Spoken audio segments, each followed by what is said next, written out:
بسم الله الرحمن الرحیم رب اشرح لی صدری ویسر لی امری واحلل عقدۃ من لسانی یفقہوا قولی۔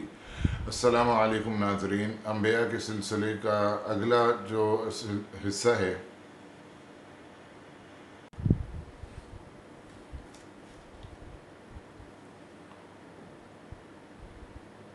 بسم اللہ الرحمن الرحیم رب اشرح لی صدری ویسر لی امری واحلل عقدۃ من لسانی یفقہوا قولی۔ السلام علیکم ناظرین، انبیاء کے مبارک سلسلے میں آج ہم تذکرہ کریں گے حضرت شعیب علیہ السلام کا۔ حضرت شعیب علیہ السلام کو اللہ تبارک و تعالی نے قرآن میں مختلف مقامات پہ ذکر کیا۔ حضرت شعیب علیہ السلام کے بارے میں آپ کو سورۃ الاعراف، سورہ ہود، سورہ شعراء میں ان کا تذکرہ ملتا ہے۔ ہم نے جس پیسج کو، جس حصے کو قرآن کے آج لیا ہے، جس کے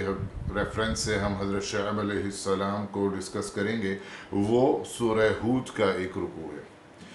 حضرت شعیب علیہ السلام کو اللہ تبارک و تعالی نے اہل مدین کی طرف بھیجا تھا، اور یہ مدین حضرت ابراہیم علیہ السلام کے ایک بیٹے کا نام ہے، کہا جاتا ہے مدین بن ابراہیم سے منسوب ہے۔ اور قرآن نے جو کہا کہ وَإِلَى مَدْيَنَ أَخَاهُمْ شُعَيْبًا، تو اس کا مطلب ہے إِلَى أَهْلِ مَدْيَنَ،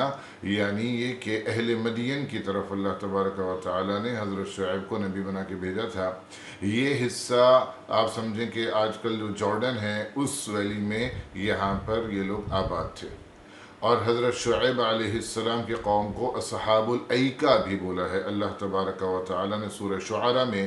ایکا ایک جنگل تھا جس کے قریب یہ لوگ آباد تھے، یا پھر ایک درخت تھا جس کو یہ لوگ عبادت کرتے تھے اور اسے پوجتے تھے، تو اس لیے اصحاب الایکا بھی کہلائے ہیں، اور اصحاب مدین اکثر جگہ کہا گیا ہے۔ تو قرآن ہمیں بتاتا ہے کہ حضرت شعیب علیہ السلام کو ان کی ہدایت کے لیے اللہ تبارک و تعالی نے بھیجا، اور حضرت شعیب نے جو ان سے بات کی وہ تھی قال یا قوم اعبدوا اللہ ما لکم من الہ غیرہ۔ دیکھیں، ہم انبیاء کے تذکرے میں ایک چیز نوٹ کرتے ہوئے آ رہے ہیں کہ جو ان کا مرکزی جو ان کی تعلیم ہوتی ہے، جو محور ہوتا ہے ان کی ساری تبلیغ کا، وہ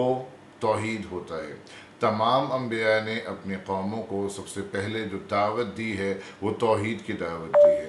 ان کی قوم بھی چونکہ عبادت کرتی تھی بتوں کی یا اس درخت کی جس کو ایکا کہا جاتا تھا، تو انہوں نے اس شرک سے روکنے کی کوشش کی ہے۔ جو پہلی تعلیم دی وہ یہی تھی، اعبدوا اللہ، صرف اللہ کی عبادت کرو، ما لکم من الہ غیرہ، اس کے سوا کوئی حقدار نہیں ہے کہ اس کی عبادت کی جائے۔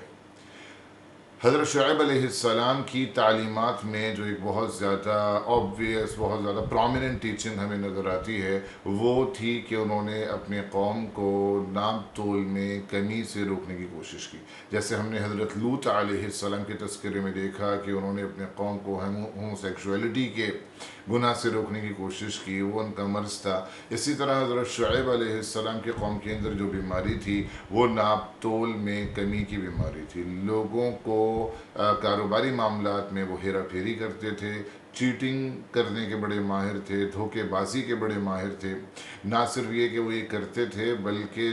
یہ پورا ان کی کمیونٹی کا ایک ٹرینڈ بن گیا تھا۔ جیسے میں نے آپ کو حضرت لوط میں بھی کہا کہ حضرت لوط علیہ السلام کی قوم نے جو گناہ کیا، اس کا مطلب یہ نہیں کہ صرف انہوں نے سب سے پہلے کیا، ہو سکتا ہے پہلے بھی کیا ہو، لیکن من حیث القوم کسی نے نہیں کیا تھا۔ وہ پہلی قوم تھی جو جس کی میجورٹی اس میں مبتلا ہوئی، اور وہ ان کا ٹرینڈ بن گیا، ان کا ایک نارم بن گیا، اس کو وہ برا ہی نہیں سمجھتے تھے۔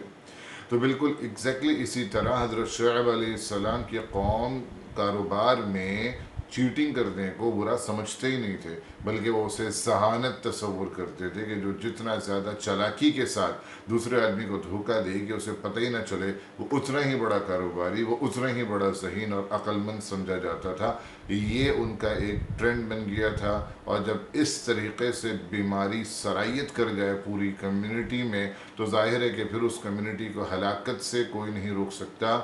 اور عذاب ہی آ کے اس کمیونٹی کو پھر ختم کرتا ہے۔ تو کچھ ایسا ہی یہاں ہوگا۔ حضرت شعیب علیہ السلام نے اپنی قوم سے کہا وَلَا تَنْقُصُوا الْمِكْيَالَ وَالْمِيزَانَ،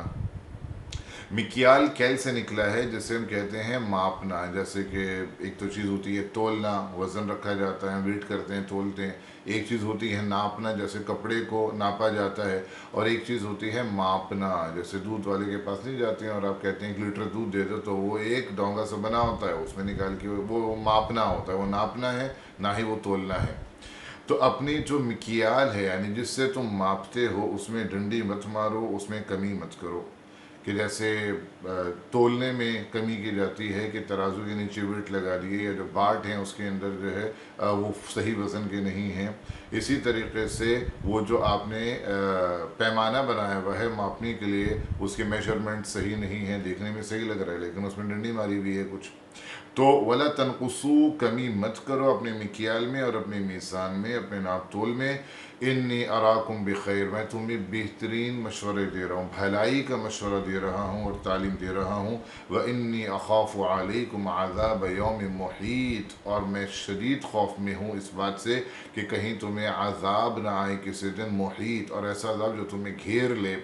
مطلب محیط یہاں پہ عذاب کی صفت ہے، ایسا عذاب جو تم سب کو اپنی لپیٹ میں لے لے، پھر کوئی نہیں بچے گا اس سے، پوری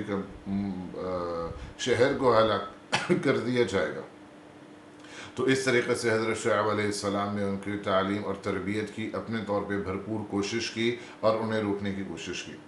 ویا قومی، اور حضرت شعیب علیہ السلام نے ان کو یہ نصیحت کی کہ اوفوا المیکیال والمیزان بالقسط، بالکل ٹھیک ٹھیک ناپ تول کر دیا کرو. اب یہ ایک طریقے سے ریپیٹ ہو رہا ہے، پہلے نہیں کے انداز میں ذکر کیا گیا، اب حکم کے انداز میں ذکر کیا جا رہا ہے. تو مطلب یہ کہ بہت ایمفیسس کی وجہ سے حضرت شعیب علیہ السلام نے بار بار مکیال کا اور میزان کا ذکر کیا ہے کہ یہ مت کرو. اب یہ جو کمی ہوتی ہے یہ صرف ناپنے میں یا تولنے میں ہی نہیں ہوتی، بلکہ دوسرے معاملات میں بھی ہوتی ہے. مثال کے طور پہ اوقات کے اندر ہو سکتی ہے کہ اگر آپ کا ایک وقت جو نوکری کا ہے وہ 8 بجے سے لے کے 9 بجے سے لے کے 5 بجے تک آپ کو آفس میں ہونا ہے، اس میں لوگ اگر ڈنڈی مارتے ہیں، 1 گھنٹہ دیر سے پہنچتے ہیں، 2 گھنٹے پہلے سے اٹھ کے آ جاتے ہیں، یا وہاں بیٹھ کے جو کام کرنے کا ہے وہ کام صحیح طرح سے سر انجام نہیں دیتے ہیں، یا کسی سے آپ نے کمٹمنٹ کیا ہے کہ اتنی دیر مثال کے طور پہ آپ ان کو کوئی سروسز پرووائڈ کریں گے، اور اتنی دیر وہ سروسز آپ پرووائڈ نہیں کر رہے، اس نے 5 منٹ 10 منٹ کر کے ڈنڈی مارتے رہتے ہیں، تو یہ بھی تطفیف کے اندر آتا ہے. اس کے اندر بھی یہی احکامات ہیں، اس سے بھی بچنا چاہیے اور وہ بھی عذاب کا سبب بن سکتا ہے. تو یا قومی اوفوا المیکیال والمیزان بالقسط ولا تبخسوا الناس اشیاءہم، اور لوگوں کو ان کی چیزیں دینے میں کمی مت کیا کرو، ڈنڈی مت مارا کرو. ولا تعثوا فی الارض مفسدین، اور زمین میں فساد برپا مت کرو. مطلب یہ ہوا کہ اگر کسی بھی سوسائٹی میں جو وہاں کی فائنینشیل پریکٹسز ہیں اگر وہ صحیح نہیں ہیں، تو یہ بہت بڑا فساد ہے جو کہ کمیونٹی کے اندر لوگوں نے مچا کے رکھا ہوا ہے. فساد صرف یہ نہیں ہوتا ہے کہ قتل کیا جائے، خون خرابہ کیا جائے، لوٹ مار کی جائے، چور اور ڈکیتی فساد کر رہے ہیں، نہیں، بلکہ وہ تاجر اور وہ لوگ کہ جو مالی معاملات میں لین دین میں آنیسٹ نہیں ہیں اور اپنی کمٹمنٹس کو پورا نہیں کرتے یا دھوکے بازی کرتے ہیں، وہ بھی بہت ہی بڑا فساد مچا رہے ہیں زمین پہ. اور یہ بھی بات سمجھ آ رہی ہے ان آیتوں سے کہ اللہ تبارک و تعالیٰ کا عذاب کسی قوم پہ آتا ہے تو صرف اس وجہ سے نہیں کہ وہ اللہ تبارک و تعالیٰ کی یاد سے غافل ہیں، وہ نمازیں نہیں پڑھتے، یا وہ تو اپنی جگہ برے کام ہیں، لیکن اگر کسی قوم کے معاشی معاملات میں اس طرح کا سوال آ جائے اور اس طرح کی چیزیں آ جائیں کہ حلال اور حرام کی تمیز ہی ختم ہو جائے، بلکہ الٹا حرام طریقے سے کمانے کو عقل مندی اور ذہانت اور چالاکی سمجھا جانے لگے، تو پھر وہ بھی اللہ تبارک و تعالیٰ کے عذاب کو دعوت دینے کے مترادف ہوتا ہے. حضرت شعیب علیہ السلام ان کو تعلیم دے رہے ہیں بقیت اللہ خیر لکم ان کنتم مؤمن، اگر تم اللہ پر اور یوم آخرت پر ایمان رکھتے ہو، اور اگر تمہیں واقعی اس بات کا یقین ہے کہ ایک دن اللہ تبارک و تعالیٰ کے سامنے تمہیں اپنے کمائے ہوئے ایک ایک پیسے کا جواب دینا ہے کہ کیسے کمایا، تو پھر تمہیں سمجھ آ جائے گا کہ بقیت اللہ خیر لکم، کہ جو حلال طریقے سے تم کماتے ہو چاہے وہ کم ہو، وہ تمہارے لیے بہت بہتر ہے اس حرام مال سے جو دکھنے میں تو بہت زیادہ ہو لیکن حرام ذریعے سے حاصل کیا گیا ہو. ایک جگہ اللہ تبارک و تعالی نے یوں بھی فرمایا کہ حلال چاہے کم ہو وہ بہت بہتر ہے اس حرام سے، اگرچہ وہ دیکھنے میں بہت زیادہ اچھا معلوم ہو رہا ہو، زیادہ معلوم ہو رہا ہو۔ اور سورہ روم میں اللہ تبارک و تعالی نے ربا کی اور زکوٰۃ کی مثال بھی پیش کی ہے، اور اللہ تبارک و تعالی نے فرمایا کہ جو مال تم کماتے ہو سود کے ذریعے سے، تمہیں لگتا ہے کہ تمہارا مال بڑھ رہا ہے، لیکن دراصل وہ بڑھ نہیں رہا بلکہ گھٹ رہا ہے۔ وما آتیتم الربا لیربو فی اموال الناس فلا یربو عند اللہ، وہ بڑھ نہیں رہا، وہ گھٹ رہا ہے۔ وجہ کیا ہے، کیوں اللہ تبارک و تعالی فرما رہے ہیں کہ وہ گھٹ رہا ہے؟ کہ آپ نے 1,00,000 روپے مثال کے طور پہ سود کے اوپر دیے 10% پر اینم پہ، 1 سال کے بعد آپ کو 1,10,000 روپے ملے، آپ خوش ہوئے کہ مال بڑھا، لیکن اللہ تبارک و تعالیٰ کہہ رہے ہیں بڑھا نہیں گھٹا۔ مطلب کیا ہوا کہ وہ 10,000 روپے جو آپ کے پاس آئے، بظاہر تو مال بڑھ رہا ہے، لیکن وہ چونکہ حرام ذریعے سے حاصل کیے گئے ہیں، تو وہ جو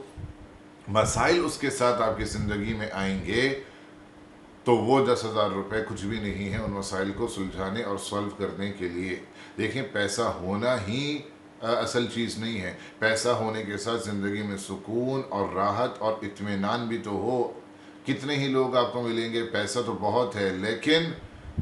سکون ہی نہیں ہے گھر کی زندگی میں، اتنی زیادہ ناچاقیاں، اتنے زیادہ جھگڑے اور فساد اور لڑائی جھگڑے، اللہ تعالیٰ نے ان کی فیملی لائف تباہ ہوئی ہوئی ہے۔ پیسہ تو بہت ہے لیکن جناب اللہ تبارک و تعالیٰ نے ایسی بیماریاں لگائی ہوئی ہیں کہ ہسپتالوں کے چکر لگتے رہتے ہیں، بڑے بڑے بل جو ہیں وہ وہاں بھرتے رہتے ہیں۔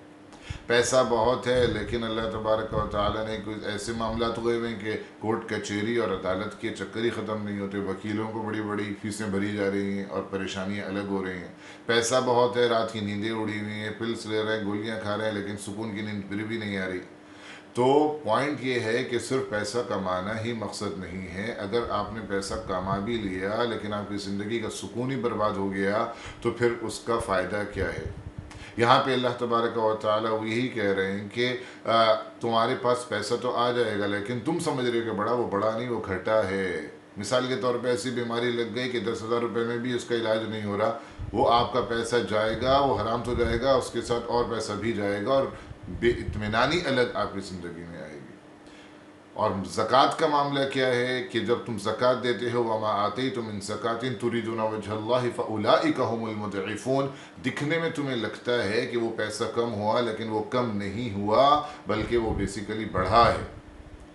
دیکھنے میں تو لگتا ہے کہ 1,00,000 سے 2,500 روپے زکوٰۃ نکال دی تو 57,500 روپے بچے، لیکن وہ کم نہیں ہوا، کیونکہ یہ 2,500 کا بدلہ جو آپ نے خلوص نیت سے، زکوٰۃ کی نیت سے غریبوں کو ان کا حق دیا ہے، اللہ تبارک و تعالی ملٹی پلائی کر کے ریٹرن کرے گا۔ اللہ تبارک و تعالی کا وعدہ ہے، سورہ بقرہ کی آیت میں اللہ تبارک و تعالی نے مثال دی ہے، تم ایک دانہ زمین میں ڈالتے ہو گندم کا، اور اس سے ایک گندم کی بالیاں نکلتی ہیں، 7 بالیاں ہوتی ہیں اور ہر بالی میں 100 دانے ہوتے ہیں۔ تو جس طرح زمین ایک دانے کے بدلے 700 کر کے تمہیں ریٹرن کرتی ہے، بالکل یہی مثال اللہ کے راستے میں خرچ کرنے کی ہے۔ جتنا خرچ کرو گے ملٹی پلائی ہو کے تمہارے پاس واپس آئے گا، یہ اللہ کا وعدہ ہے اور اللہ کا وعدہ سچا ہے۔ تو یہی بات حضرت شعیب علیہ السلام فرما رہے ہیں، بقیت اللہ خیر لکم، کہ جو حلال طریقے سے، جائز طریقے سے تمہارے منافع ہیں وہ بہت بہتر ہیں تمہارے لیے اگر تم ایمان والے ہو تو۔ وما انا علیکم بحفیظ، اور میں تمہاری حفاظت نہیں کر سکتا، اگر اللہ کا عذاب آئے گا تو میں نہیں بچا سکتا، میری ذمہ داری وارننگ دینا تھی جو کہ میں تمہیں دے رہا ہوں۔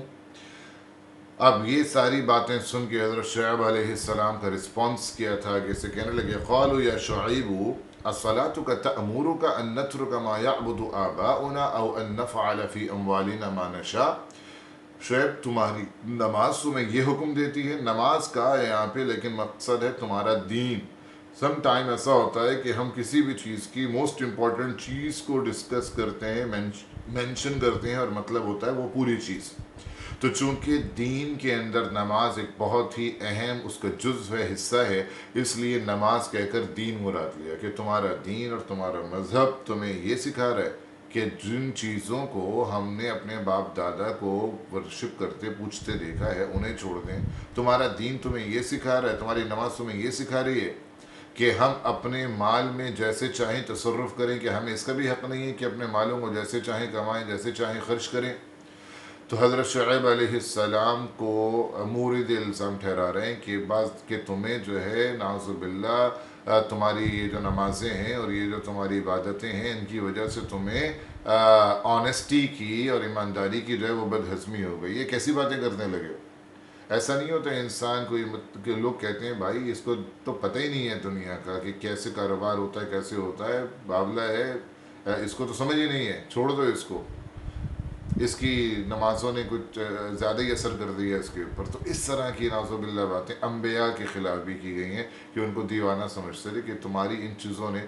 اب حضرت شعیب علیہ السلام کی جو دینداری تھی، ان کا جو کردار تھا، وہ ظاہر ہے کہ ایک متاثر کرنے والی چیز تھی. تو انہوں نے ان باتوں کا مورد الزام ان کی اسی دینداری کو کہا کہ ان کی ان باتوں کی وجہ سے ہی تو ان کے دماغ میں نعوذ باللہ یہ خبط ہو گیا اور یہ ایسی باتیں کرنے لگے ہیں کہ باپ دادا کے دین کو بھی چھوڑ دو اور اپنے مال میں جیسے چاہے تصرف کرو، اس کا بھی حق ہمیں نہیں ہے، کیا ہو گیا ہے تمہیں. تو اس طرح سے انہوں نے حضرت شعیب علیہ السلام کو بہت اپوز کیا.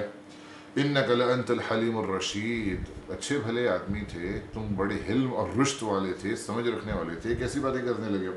حضرت شعیب علیہ السلام نے ان سے کہا کہ قال یا قوم ارأیتم ان کنت علی بینۃ من ربی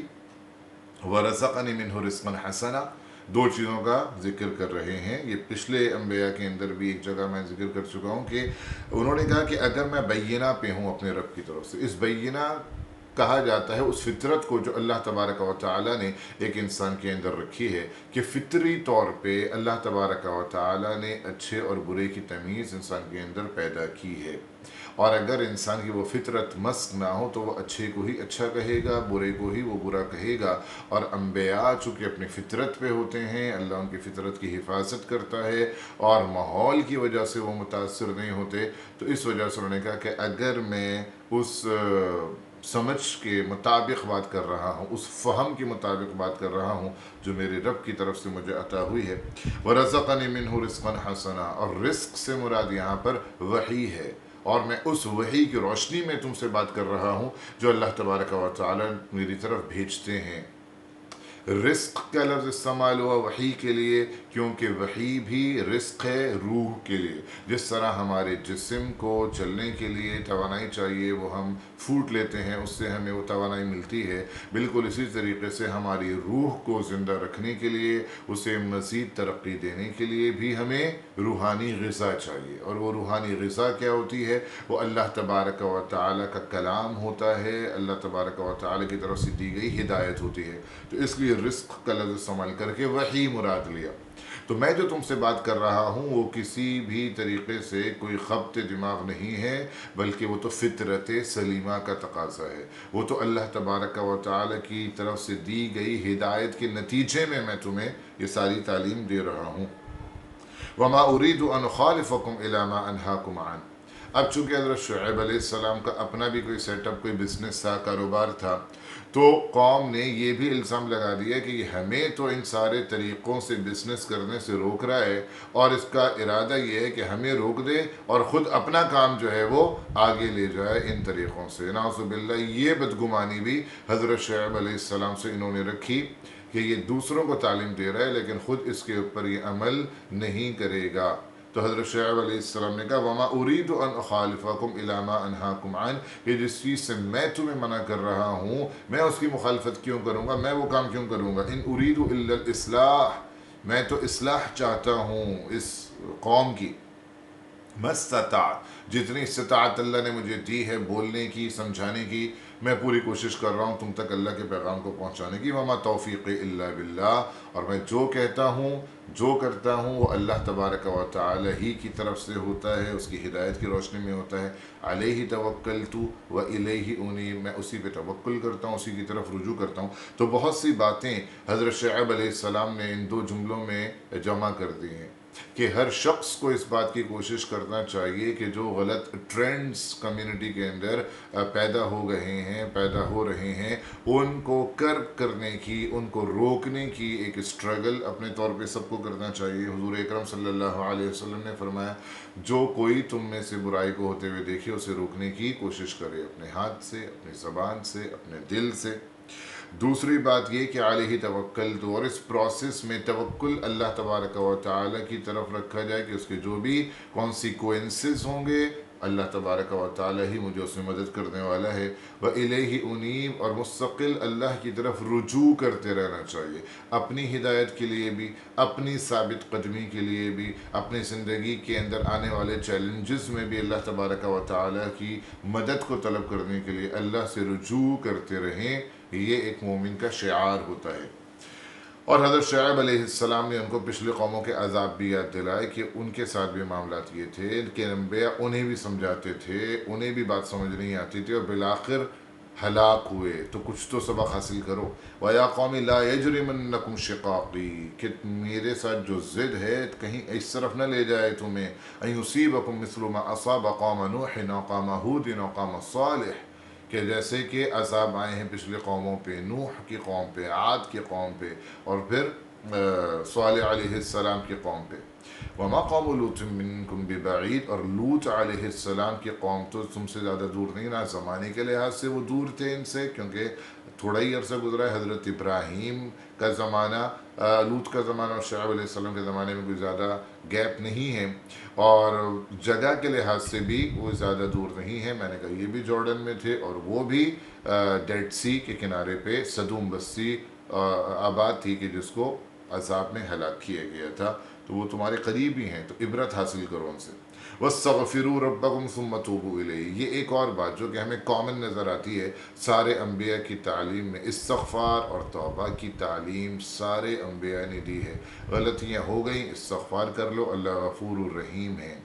توبہ کر لو، پلٹ آؤ اللہ تبارک و تعالی کے راستے پہ، یہی نجات کا راستہ ہے۔ ان ربی رحیم ودود، اللہ رحم کرنے والا بھی ہے اور اپنے بندوں سے ودود، محبت کرنے والا بھی ہے۔ بہت خوش ہوتا ہے جب انسان پلٹتا ہے اپنی اصلاح کے لیے، اللہ تبارک و تعالی کی طرف رجوع کرتا ہے، تو ابھی وقت نہیں گزرا، ڈھیل دی گئی ہے، مہلت حاصل ہے، اس کو اویل کرو اور اللہ تبارک و تعالی کے راستے پہ آنے کی کوشش کرو۔ لیکن یہ ساری کی ساری حضرت شعیب علیہ السلام کو حضور اکرم صلی اللہ علیہ وسلم نے خطیب کہا ہے، یعنی مطلب سب سے بہترین خطابت، سب سے بہترین انداز بات کرنے کا، تقریر کرنے کا حضرت شعیب علیہ السلام کو عطا کیا گیا۔ تو حضور اکرم صلی اللہ علیہ وسلم کی بعض احادیث کے مطابق، بعض روایت کے مطابق خطیب الانبیاء کہا حضور اکرم صلی اللہ علیہ وسلم نے۔ اتنا اچھا انداز اللہ تعالیٰ نے حضرت شعیب علیہ السلام کو سمجھانے کا دیا تھا، لیکن جب دلوں پہ ہی مہر لگ جائے اور انسان اللہ کی نافرمانی پہ ڈھیٹ بن جائے تو پھر کوئی بات جتنے اچھے انداز سے سمجھا دی جائے سمجھ نہیں آتی، دل پہ اثر نہیں کرتی۔ وہی ان کی قوم نے کہا، قالوا یا شعیب ما نفقہ کثیرا مما تقول، اے شعیب ہمیں سمجھ نہیں آتی ہیں اکثر باتیں جو تم کرتے ہو۔ دیکھیں اگر کسی قوم کا ٹرینڈ ہی بن جائے بے ایمانی کا اور چیزوں میں ملاوٹ کرنے کا، ایکسپائرڈ آئٹمس کو بیچنے کا، اور جناب ٹیکسز کو چرانے کا، سو مینی تھنگس جو بھی ہم کر رہے ہوتے ہیں ہماری کمیونٹی میں ہو رہی ہوتی ہے، اور جب سے کاروبار میں آئے اسی طرح کاروبار ہوتے ہوئے دیکھا اور زندگی اس میں گزاری، اب کوئی آدمی آ کے انہیں آنیسٹی کی تعلیم دے گا تو وہ تو انہیں کہاں سمجھ، اتنی راسخ کر جاتی ہیں یہ پریکٹسز انسان کے مزاج میں، انسان کے دماغ میں اور دل میں، کہ اگر اسے کہا جائے کہ بھائی آنیسٹی کے ساتھ بھی ہو سکتا ہے تو اسے یقین نہیں آتا، کہتا ہے کیا ہو گیا ہے، امپاسبل بات ہے، یہاں پہ آپ پریکٹس کر ہی نہیں سکتے ہو آنیسٹی کی۔ تو وہ لوگ اتنے زیادہ اس کے اندر یوز ٹو تھے کہ وہ کہہ رہے ہیں ہمیں تو سمجھ ہی نہیں آ رہا ہے تم کیا باتیں کر رہے ہو، ناممکن سی بات ہے، امپاسبل پریکٹسز ہیں جن کی تم بات کر رہے ہو، جنہیں تم ہمیں جن کی طرف دعوت دے رہے ہو۔ وَإِنَّا لَنَرَاكَ فِينَا ضَعِيفًا، اور حضرت شعیب علیہ السلام کی تبلیغ انہیں اتنی بری لگتی تھی کہ وہ چاہتے تھے کہ خاموشی ہو جائے، یہ بولا ہی نہ کرے ہم سے یہ بات۔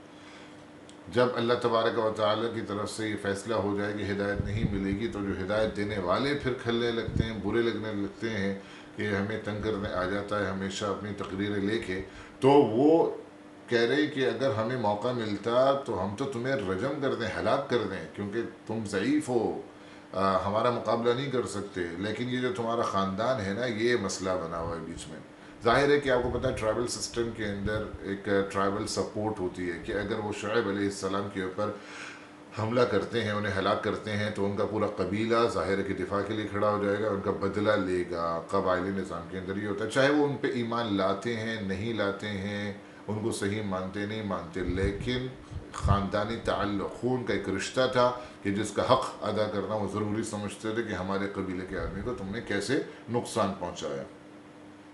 تو حضرت شعیب علیہ السلام سے کہتے ہیں کہ تمہیں اللہ کا کوئی خوف نہیں ہے، میرے خاندان کے خوف کی وجہ سے تم یہ کام کر رہے ہو۔ تو قال یا قوم ارہتی اعز علیکم من اللہ، کہ میرا خاندان زیادہ تمہارے اوپر طاقتور ہے، عزیز ہے،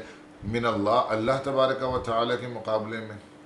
وَاتَّخَذْتُمُوهُ وَرَاءَكُمْ ظِهْرِيًّا، اور اللہ تبارک و تعالیٰ کو تو تم نے بالکل ہی پس پشت ڈالا ہوا ہے، نہ اس کی باتیں تمہیں سمجھ آتی ہیں، نہ اللہ تبارک و تعالیٰ کی وحدانیت تمہیں سمجھ آتی ہے، نہ اللہ تبارک و تعالیٰ کے عذاب سے ہلاک ہونے کا خوف تمہیں آتا ہے، بالکل پس پشت ڈالا ہوا ہے۔ جیسے اللہ نے بعض دوسری جگہ کہا وَمَا قَدَرُ اللَّهَ حَقَّ قَدْرِهِ، کہ انہوں نے اللہ تبارک و تعالیٰ کی وہ قدر کی ہی نہیں کہ جو اللہ تبارک و تعالیٰ جس کا حقدار تھا۔ تو یہ بدنصیبی ان کی ہے، اللہ تبارک و تعالیٰ کی شان پہ کوئی فرق نہیں پڑتا، چاہے پوری انسانیت اس کی نافرمانی کرے اور اس کی بھیجی ہوئی ہدایت کو ٹھکرا دے، اپنا نقصان کرتے ہیں، اس کی عظیم الشان ذات کے اوپر کیا فرق پڑتا ہے۔ ان ربی بما تعملون محیط، بے شک میرا رب تمہارے ایک ایک عمل سے خوب واقف ہے اور اس کے ریکارڈ کو رکھے ہوئے۔ اینڈ کیا ہوتا ہے کہ جب قوم کو سمجھاتے ہیں انبیاء اور قوم نہیں مانتی، اور پھر وہ عذاب کی ڈیمانڈ کر دیتی ہے کہ بھائی بات ختم کرو، قصہ مختصر یہ کہ اگر عذاب لا سکتے ہو تو لاؤ عذاب، تو یہ اینڈ ہو جاتا ہے پھر اس کہانی کا، اور اس کے بعد پھر عذاب آ کے قوموں کو ہلاک کر دیتا ہے۔ تو حضرت شعیب علیہ السلام نے فرمایا کہ یا قوم اعملوا علی ما کان فیکم انی عامل، تم جو کام کر رہے ہو کرتے جاؤ، تمہیں یہی صحیح لگتا ہے، انی عامل، مجھے جو صحیح لگتا ہے میں وہ کام کرتا رہوں گا، سوف تعلمون، انتظار کرتے ہیں، ان قریب تمہیں پتہ چل جائے گا، من یأتیہ عذاب یخزیہ، کہ کس کے اوپر عذاب آئے گا، رسوا کر دینے والا عذاب۔ ظاہر ہے کہ عبرت کا نشان بن گئے سارے انسان، اس سے بڑی رسوائی دنیا میں کیا ہوگی، آخرت کی رسوائی تو الگ ہے۔ ومن ہوا کاذب، جھوٹا کون ہے، میں یا تم، یہ بھی وقت کلیئر کر دے گا۔ اس کے بعد وَارْتَقِبُوا إِنِّي مَعَكُمْ رَقِيبٌ، تم بھی انتظار کرو میں بھی انتظار کرتا ہوں۔ وَلَمَّا جَاءَ أَمْرُنَا نَجَّيْنَا شُعَيْبًا، اور جب عذاب آیا ان کے اوپر تو ہم نے نجات دی شعیب کو۔ ان کے اوپر جو عذاب آیا ہے اللہ تبارک و تعالیٰ نے اس کے لیے 3 الفاظ ذکر کیے ہیں مختلف جگہوں پہ، کہیں صیحہ کا لفظ آیا ہے، کہیں رجفہ کا لفظ آیا ہے، اور کہیں یوم الذلہ کا لفظ بھی آیا ہے سورہ شعراء میں۔ تو یہ ساری چیزیں منطبق ہوتی ہیں۔ اس کے اندر جو ذلہ کہا جاتا ہے وہ سائبان کو کہا جاتا ہے، سائے کو کہا جاتا ہے۔ حضرت حضرت شعیب علیہ السلام کی قوم کے اوپر جو عذاب آیا اس میں ایک بات تو یہ تھی کہ ان کے اوپر اللہ تبارک و تعالیٰ نے انتہائی گرمی مسلط کر دی، ہوائیں بند ہو گئیں، انتہائی گرمی ان کے اوپر آئی اور یہ گھروں سے نکل آئے اس گرمی کے مارے۔ اس کے بعد اللہ تبارک و تعالیٰ نے ایک سائبان بھیجا، ایک بادل ان کی طرف آیا اور اس بادل کے نیچے ٹھنڈی ہوائیں تھیں، تو لوگ نکل کے بھاگ کے اس سائبان کے نیچے آنے لگے، اور جب یہ سارے لوگ اس سائبان کے نیچے جمع ہوئے تو اس نے آگ برسانا شروع کر دی ان کے اوپر، باقاعدہ آگ کے گولے ان کے اوپر اللہ تبارک و تعالیٰ نے برسائے، جس کو انہوں نے کہا تھا حضرت شعیب علیہ السلام سے فَأَسْقِطْ عَلَيْنَا كِسَفًا مِّنَ السَّمَاءِ، کہ اگر تم سچے نبی ہو تو آسمان کو کوئی ٹکڑا ہمارے اوپر گرا کے دکھاؤ نا۔ تو یہ ان کی اپنی ڈیمانڈ تھی حضرت شعیب علیہ السلام سے، تو اللہ نے کہا فَأَخَذَهُمْ عَذَابُ يَوْمِ الظُّلَّةِ، تو اس سائے کے عذاب نے ان کو آ گھیرا۔ رجفتن کا مطلب ہوتا ہے کانپنا، تو اس عذاب کے آنے سے پہلے یا اس کے ساتھ ہی اللہ تبارک و تعالیٰ نے زمین کے اوپر زلزلہ بھی مسلط کر دیا، تو رجفہ کہا جاتا ہے کہ پوری زمین زلزلے میں تھی اور وہ بھی انہوں نے بھگتا ہے۔ اور صیحہ کہا جاتا ہے زوردار چنگھاڑ کو، گزشتہ انبیاء کی تذکرے میں بھی یہ بات ہم کر چکے ہیں، تو زوردار چنگھاڑ جو ہے فرشتے کی آواز بھی آئی، تو اتنی بری طرح اللہ تبارک و تعالیٰ نے قوم شعیب کو ہلاک کیا، زلزلہ بھی آیا اور فرشتے کی چیخ نے بھی آ پکڑا اور بادل نے ان کے اوپر آگ کے گولے برسائے۔ تو اللہ تبارک و تعالیٰ فرماتے ہیں کہ شعیب کو اور ایمان والوں کو تو ہم نے نجات دی، وَأَخَذَتِ الَّذِينَ ظَلَمُوا الصَّيْحَةُ فَأَصْبَحُوا فِي دَارِهِمْ جَاثِمِينَ، گھٹنوں کے بل گرے اور سب کے سب مرے پڑے تھے، اور ایسے ہی ہو گئے جیسے کہ یہاں کبھی کوئی رہا ہی نہیں۔ اللہ تبارک و تعالی ہمیں ان تمام چیزوں سے سبق سیکھنے کی توفیق عطا فرمائے، اپنی زندگی میں سارے معاملات میں ایمانداری کو لانے کی توفیق عطا فرمائے۔ وآخر دعوانا ان الحمد للہ رب العالمین۔